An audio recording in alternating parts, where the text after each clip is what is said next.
म्हणजे याच्यातून दिसतंय की काँग्रेसची परिस्थिती काय आहे आणि हीच परिस्थिती भिवंडीला पण आहे। भिवंडीची सीट काँग्रेसचा परंपरागत मतदारसंघ असताना पण शरद पवार गटाने ती सीट जाहीर करून टाकली। जणू काही काँग्रेसची किंमत संपलेली आहे हेच या सगळ्या उदाहरणातून दिसून येतं आणि याचा परिणाम माझ्यासारख्या कार्यकर्त्यांवर होणं साहजिकच आहे आणि हा परिणाम संपूर्ण महाराष्ट्रात झालेला आहे। महाराष्ट्रातले सगळे काँग्रेस जन हे दुःखित आहेत, दबावाखाली आहेत आणि त्यांना कळत नाहीये की पुढचं भविष्य काय आहे आणि त्यांना ते भविष्य दाखवण्यासाठी आज गुढीपाडव्याच्या मुहूर्तावर विजयाची गुढी आदरणीय मुख्यमंत्री ज्यांना आपण असं म्हणू की कॉमन मॅन सीएम म्हणजे सामान्य माणसाचा मुख्यमंत्री, जनतेचा मुख्यमंत्री, या महाराष्ट्राच्या खऱ्या अर्थाने विकासाचा मुख्यमंत्री जर कोण असेल तर ते आदरणीय एकनाथरावजी शिंदे। आणि ज्या पद्धतीने एकनाथरावजी शिंदे साहेबांनी गेल्या 2 वर्षांमध्ये जे कामगिरी केलेली आहे ती कामगिरी महाराष्ट्राच्या इतिहासात एवढ्या कमी वेळात, अगदी मी आकडेवारीने सविस्तर पुढे बोलेल नंतर आपल्याबरोबर, पण या 2 वर्षांमध्ये जे केलेलं काम आहे ते महाराष्ट्राच्या इतिहासात नव्हे तर भारताच्या इतिहासात एवढ्या कमी वेळात एवढं जास्त काम कोणत्याच मुख्यमंत्र्यांनी केलेलं नाही। हे सगळ्यांना मान्य करावं लागेल, विरोधकांना पण मान्य करावं लागेल आणि या गोष्टीकडे लक्ष देऊन एक कार्यकर्त्यांची भावना जपणारा नेता, कार्यकर्त्यांना विश्वास देणारा, त्यांच्या पाठीवर थाप देऊन त्यांच्या पाठीमागे नव्हे तर त्यांच्या पुढे उभे राहणारा नेता, ही जी आदरणीय एकनाथरावजी शिंदे साहेबांची जी इमेज आहे, हे जे त्यांचं व्यक्तिमत्व आहे, मी तुमच्या माहितीसाठी सांगतो की मी काँग्रेस पक्षामध्ये असताना आता हल्ली ज्यावेळी आदरणीय एकनाथरावजी शिंदे साहेबांच्या बद्दल एक सर्वे आला होता, आपल्या सगळ्यांना माहिती आहे, झी 24 तासवर तो सर्वे जाहीर करण्यात आला। मी काँग्रेसचा प्रवक्ता असताना त्या सर्वेमध्ये तो प्रश्न होता 5:10 की एकनाथरावजी शिंदे एवढे पॉप्युलर मुख्यमंत्री कसे, एवढे सगळ्यांना आवडणारे मुख्यमंत्री कसे। आणि मी विरोधात असताना सांगितलेलं आहे, हे ऑन रेकॉर्ड आहे चॅनलवर, की ज्या माणसांना, ज्या मुख्यमंत्र्याला सामान्य माणूस कधीही भेटू शकतो, सामान्य माणसाला बघितल्यावर त्याच्या चेहऱ्यावरून त्याचं दुःख काय ज्या मुख्यमंत्र्याला कळतं, जो मुख्यमंत्री 20-20 तास दिवसाचे काम करतो, असा मुख्यमंत्री नक्कीच हा सगळ्यांना आवडणारा असणार। हे मी काँग्रेसचा प्रवक्ता असताना मी चॅनलवर सांगितलेलं आहे। त्याच्यामुळे मी आज प्रवेश केला म्हणून मी हे बोलतोय असं नाही आहे। मी काँग्रेसमध्ये असताना हे बोललेलो आहे आणि माझ्यावर खूप टीका झाली, पण मी नेहमी जे खरं आहे ते बोलतो आणि मी बोलताना कोणालाही घाबरत नाही आणि अशाच नेत्याबरोबर मला काम करायला आवडेल की जो त्याच पद्धतीने या महाराष्ट्राच्या राजकारणामध्ये वागतोय।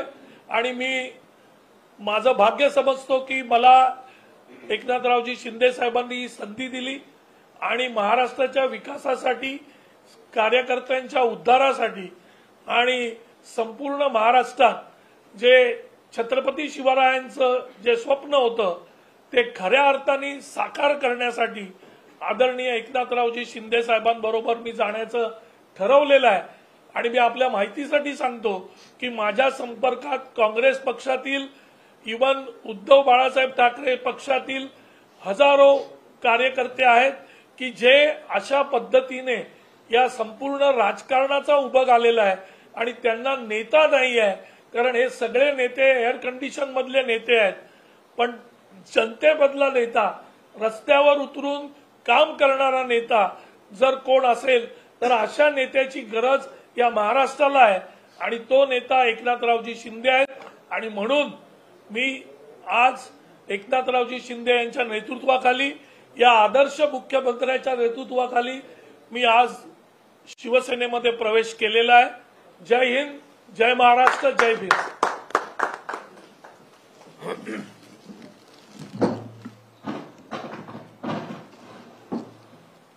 सर्व पत्रकार मित्रांना पाडव्याच्या शुभेच्छा, नवीन वर्षाच्या शुभेच्छा. आज गुढीपाडव्याच्या मुहूर्तावर काँग्रेसचे ज्येष्ठ प्रवक्ते आणि महाराष्ट्र प्रदेश काँग्रेसचे सरचिटणीस राजू वाघमारे यांनी शिवसेनेमध्ये प्रवेश केलाय. मी त्यांचं शिवसेनेमध्ये मनापासून स्वागत करतो आणि त्यांना शुभेच्छा देतो. खरं म्हणजे त्यांनी आपल्या भावना व्यक्त केलेल्या आहेत. त्यांना आलेला अनुभव त्यांनी व्यक्त केलेला आहे. गेल्या 1.5-2 वर्षामध्ये जे सरकार आम्ही स्थापन केलं, या सरकारच्या माध्यमातून सर्वसामान्य माणसाला काय हवंय, काय नको, त्याच्या गरजा काय, त्याचे प्रश्न काय, अगदी शेतकरी, कष्टकरी, कामगार, महिला भगिनी, युवा आणि ज्येष्ठ, सगळे व्यापारी असतील, उद्योजक असतील, या सगळ्यांच्याच प्रश्नांना स्पर्श करण्याचं काम, त्यांना न्याय देण्याचं काम आपल्या सरकारने केलं. मी मुद्दाम सांगेन की आज जो आपला मोठा उत्साह, जल्लोष आज गुढीपाडव्याच्या निमित्ताने आपण पाहतोय, जर सरकार बदललं नसतं तर हे सण आपल्याला उत्सव साजरे करता आले नसते. कारण प्रकल्पांवर बंदी होतीच, प्रकल्प थांबवले होते, प्रकल्पांमध्ये स्पीड ब्रेकर घातले होते. आपल्या वैयक्तिक अहंकारामुळे राज्याला अधोगतीकडे नेण्याचं काम सुरू होतं. शेवटी प्रकल्प थांबले म्हणजे राज्य मागे गेलं. राज्यातले लोकांच्या खिशातले पैसे वाढले, कालावधी वाढला आणि म्हणून त्यावेळेस सण आणि उत्सवांमध्ये देखील बंदी होती. आपल्याला माहित आहे की आम्ही जेव्हा सरकार स्थापन केल्याने पहिला गोविंदाचा सण आला होता आणि आम्ही म्हणालो बिंदासपणे सण उत्सव साजरे करा आणि आपली परंपरा, आपले सण हे आपण जोपासले पाहिजे. आणि तेव्हा सगळं सुरू झाल्यानंतर कोविड पण आपल्या सरकारच्या कामाला बघून पळून गेला.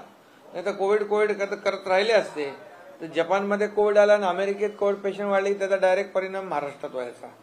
त्यामुळे आता सगळीकडे सण उत्सव, सगळी परंपरा मोकळा श्वास घेऊन लोक साजरे करतात. शेवटी तेही पाहिजे. विकासाबरोबर ह्या सर्व गोष्टी पाहिजेत. आज लोकांची मानसिकता बदलली आहे, पॉझिटिव्हिटी आलेली आहे, निगेटिव्हिटी गेली आहे आणि सगळीकडे विकासाचे प्रकल्प सुरू आहेत. महाराष्ट्रामध्ये देशभरामध्ये नंबर 1चे पायाभूत प्रकल्प आपल्या महाराष्ट्रात सुरू आहे. मग समृद्धी हायवे असू द्या, अटल सेतू असू द्या, पुणे मिसिंग लिंक असू द्या, मेट्रोचे प्रकल्प असू द्या, मेट्रो 3 असू द्या, मेट्रो 2 आहे, मेट्रो 7A आहे, कोस्टल रोड आहे, अनेक प्रकल्प, वसई विरार अलिबाग मल्टीमॉडल कॉरिडॉर आहे, मुंबई गोवा, मुंबई सिंधुदुर्ग ग्रीनफील्ड रस्ता आहे, त्याचं DPR काम चालू केलंय. अगदी गडचिरोली भंडारा गोंदियापर्यंत समृद्धी हायवे आपण नेतोय. आणि तसंच काम आपण शेतकऱ्यांच्या बाबतीमध्ये देखील केलं. इरिगेशनमध्ये मोठ्या प्रमाणावर सिंचनाखाली जमीन आली पाहिजे, त्यासाठी आतापर्यंत कधी इतिहासामध्ये एवढ्या कमी वेळामध्ये 120 प्रकल्प मंजूर करण्याचा म्हणजे इतिहास आपण केला.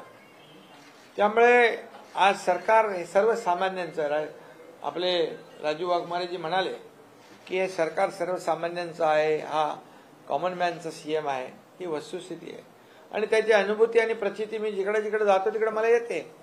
लोकांना एक वेगळं आपलेपण आहे, आपलेपणाची ममत्वाची भावना आहे की बाबा आपला माणूस आहे, आपला माणूस ऐकेल, हे ऐकणारं सरकार आहे, ऐकून घेणारं सरकार आहे आणि निर्णय देणारं सरकार आहे. त्यामुळे आमच्याकडे नीती, नियती आणि निर्णय हे सगळं आमच्याकडे आहे. बाकी आता त्यांनी सांगितलं काँग्रेसची काय परिस्थिती. नॅशनल पार्टी, आता 2 पार्ट्या ज्यांच्याकडे झेंडा पण नाही, अजेंडा पण नाही, पण त्यांनी नॅशनल पार्टीलाच कॅप्चर केलंय, हायजॅक करून टाकलेलं आहे.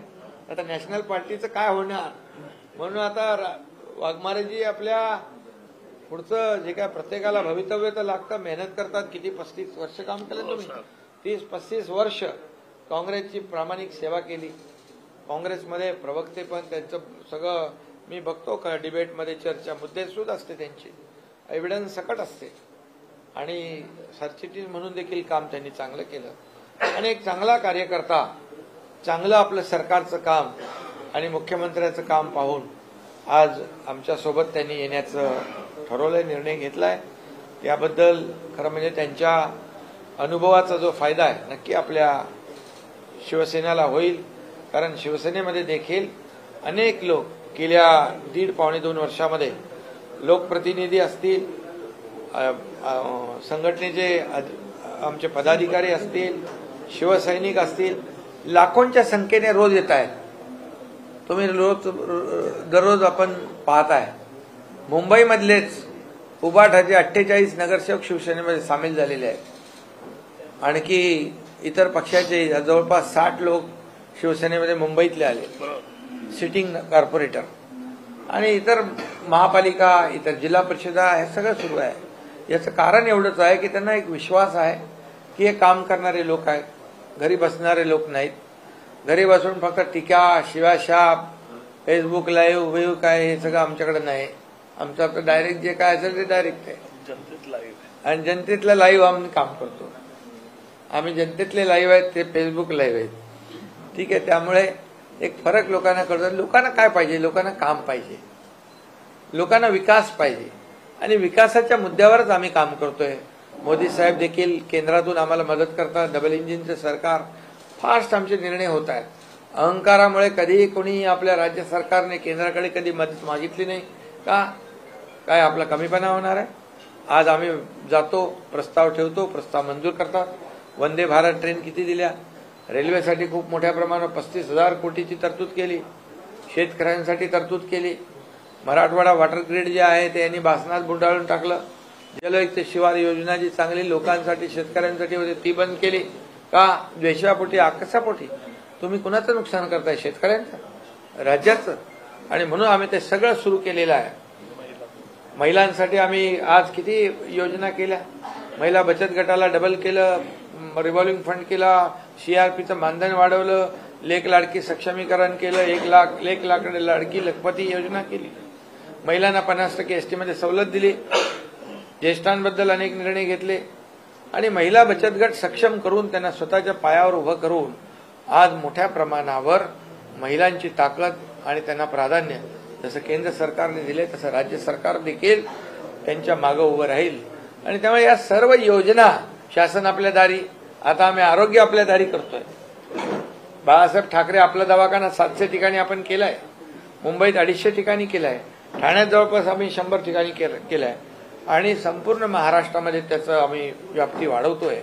आणि त्यामुळे हे जे काय म्हणजे राज्यामध्ये सर्व सेक्टर जे आहेत, या सेक्टरमध्ये आम्ही सरकार मोठं काम करते.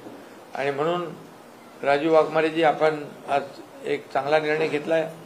चांगल्या दिवसाचं औचित्य साधून आपण जो विश्वास दाखवलाय, आपल्या कामाचा अनुभव नक्कीच आपल्याला इथं मिळेल. आणि तुम्हालाही मी देखील काही इथे नेता म्हणून किंवा मुख्यमंत्री म्हणून कधी मला स्वतःला समजत नाही. आपण एक टीम आहोत. आपण ॲज अ टीम वर्क म्हणून आपण काम करूया आणि आपल्या संघटनेला बलवान करूया. पक्षाची आणि सरकारची कामं जनतेपर्यंत आपल्याला पोचवायची आहेत, आणि ते एक चांगलं माध्यम तुमच्या माध्यमातून आपल्या सरकारची भूमिका, पक्षाची भूमिका लोकांपर्यंत अतिशय उत्तमपणे तुम्ही पोचवू शकता. शेवटी पब्लिक परसेप्शन जे आहे हे काही खोट्या पद्धतीने काही लोक क्रिएट करत असतात. त्याला तिथे हे करून पब्लिक परसेप्शन सरकार आणि पक्षाच्या बद्दल कसं पॉझिटिव्ह होईल. आणि जे आपल्याला खोटं काय सांगायचं नाही, जे आपण केलेलं तेच सांगायचं.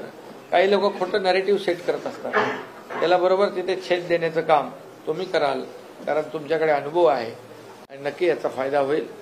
आणि तुम्ही जो विश्वास दाखवला त्याबद्दल मी तुम्हाला धन्यवाद देतो, तुमचं अभिनंदन करतो आणि तुम्हाला पुढच्या वाटचालीस शुभेच्छा देतो.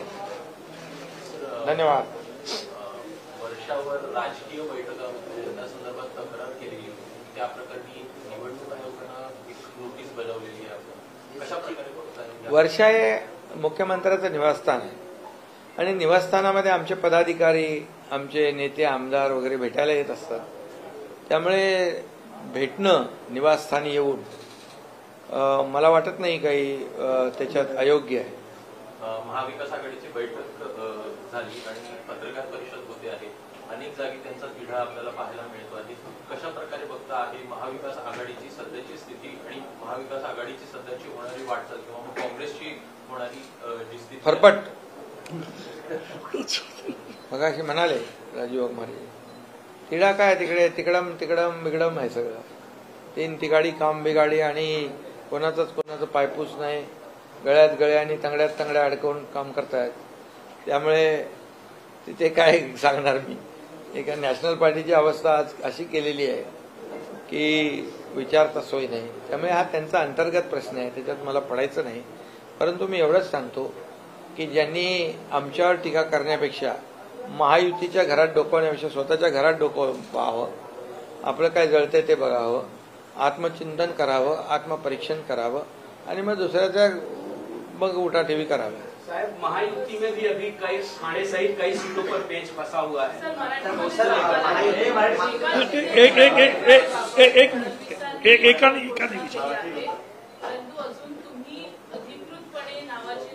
श्रीकांत शिंदेचा प्रचार पण सुरू झालाय, काम चालू आहे. आणि बाकी पण जे उमेदवार आहेत त्याही लवकर त्याचा निर्णय होईल. तुम्ही महायुतीची चिंता करू नका. तिकडे फक्त महाविकास आघाडीची चिंता करा, कारण तिकडे एकाच ठिकाणी 2-2, 3-3 उमेदवार त्यांचेच उभे राहत आहेत. तसं आमच्या महायुतीत नाही. काही कार्यकर्ते काल आपली भेट घेतलेली आहे. संजय राऊत पुढच्या लोकसभेत श्रीकांत शिंदे दिसणार नाही, मात्र तिकडच्या विकासाच्या कामावरती बघता कोण बोललं? संजय राऊत पुढच्या लोकसभेत दिसणार नाही, मात्र विकासाच्या मुद्द्यावरती तिकडे नेहमीच ते गेलेत, ते आमच्यामुळे गेलेत. यापुढे थोडं त्याचं जरा त्यांनी जाणीव ठेवावी. यापुढे ते दिसणार नाही. 4 से 5 ची घोषणा आहे, पण यावेळी मुंबईकरांनी त्यांना तडीपार करणार आहे. कुणाला? आपला आदित्य ठाकरे म्हणते आहे की मोदी साहेबांनी 4 से 5 ची नावं दिलेली आहे आणि ह्यावेळी जे जनता आहे मुंबईकर ते तडीपार करणार आहे लोकांना. अरे आता जे पक्ष एकत्र आलेत ना, त्या राज्यामधून तडीपार झालेले आहेत.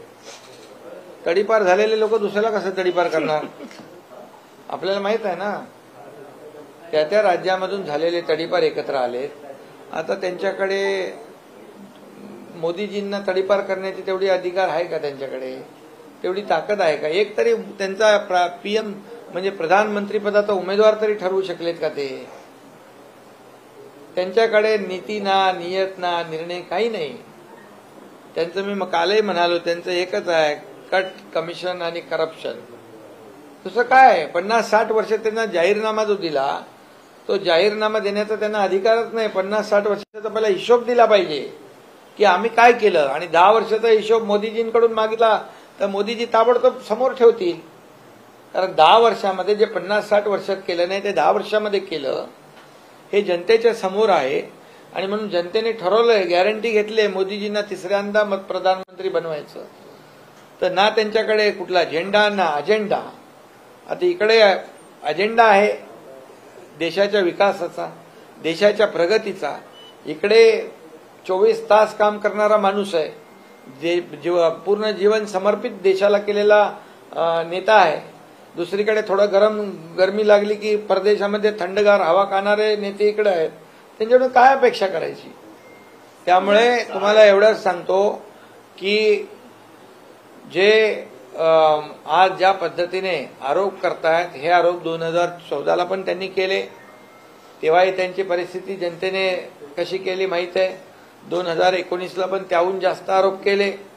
त्याही वेळे 2019ला मला वाटतं विरोधी पक्ष नेत्याच्या एवढे पण आले नाही ना खासदार? आले होते? नव्हते. विरोधी पक्ष नेता बनू शकले नाही. आता 2024ला सगळे आले एकत्र. आणि एकत्र आल्यानंतर एक एक कधी पळाले माहीतच नाही. आता जे राहिलेले आहेत ते पण शेवटपर्यंत त्यांची आघाडी होते का माहीत नाही आपल्याला. त्यामुळे मोदीजींना 2024ला आतापर्यंत जेवढे जागा मिळाल्या नव्हत्या ते सर्व रेकॉर्ड जे आहे या निवडणुकीमध्ये ते मोडतील.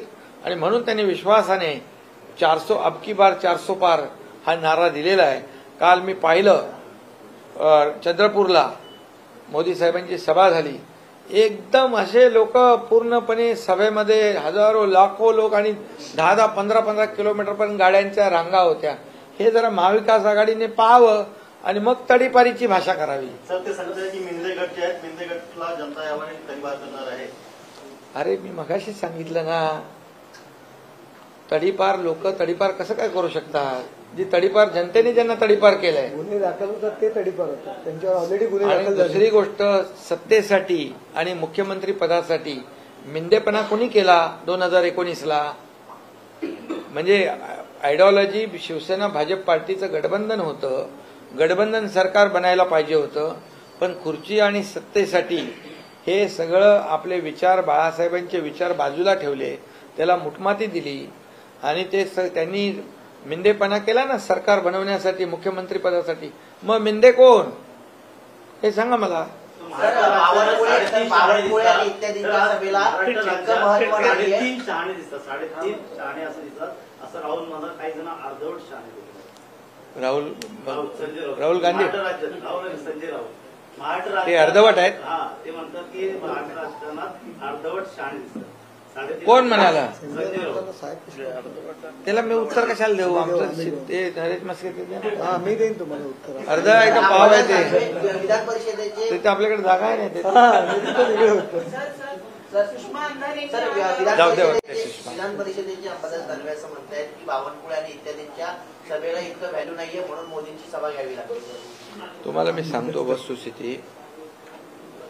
बावनकुळे, देवेंद्रजी, गडकरी साहेब हे विदर्भामध्ये त्यांच्या सभा चालू आहेत. मी स्वतः 2 दिवस तिकडे होतो. मी सभा अटेंड केल्या, मोदीजींची नाही, आमच्या सभा. त्या सभांना प्रचंड उत्स्फूर्त असा प्रतिसाद मिळतोय. लोक घरातून बाहेर येत आहेत सभांना. मोदी साहेबांची सभा तर एकदम रेकॉर्ड ब्रेक झालीच. एक तो लाईव्ह क्राऊड पाहायला मिळाला आणि मोदीमय सगळं वातावरण झालं होतं. आणि त्यामुळे आणि ज्या आमच्या सभा होत्या त्यांना देखील गावागावातून महिला भगिनी, पुरुष, युवा सगळे झाडून येत होते. आता म्हणून त्यांच्या पायाखालची वाळू सरकली, मग बोलणार काय? असं त्यांना बोलायला लागेल.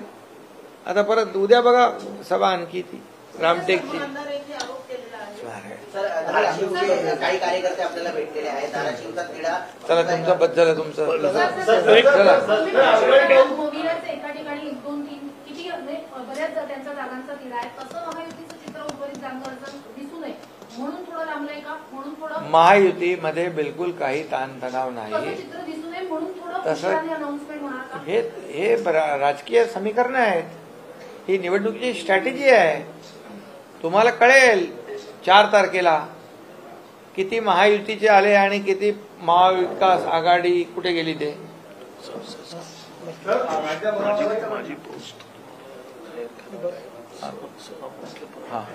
संजय राऊत म्हणताय की तिथे प्रचार करणार आहे, मोदी प्रचार करणार आहे, सर्व ठिकाणी त्यांची सीट कमी होणार आहे. मोदी प्रचार करणार त्यांची सीट कमी होणार आहे. 4 तारखेला कळेल ना. आता कसं कळणार? ते तर कधीपासून म्हणत होते सरकार पडणार पडणार पडणार पडणार. पडलं का?